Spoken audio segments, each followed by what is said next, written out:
Alloh azza va jalla siz bilan bizga juda ko'p buyruqlarni buyurdi. Namoz o'qi, roza tutib, sadaqa qil, ko'zingni tiy.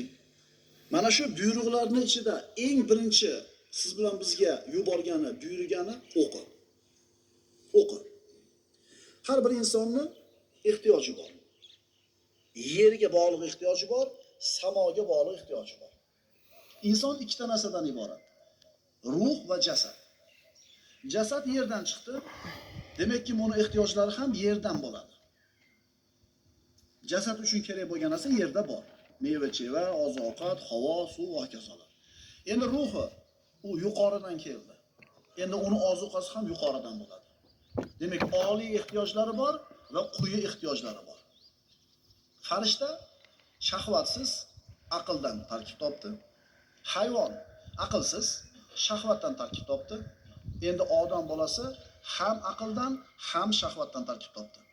Agar mana shu inson uni shahvati aqlidan ustun keladigan bo'lsa, hayvonlardan ham past darajaga tushib ketadi. Agar aqli ustun kelsa shahvatidan, maloikalardan ham oliy martabada bo'ladi.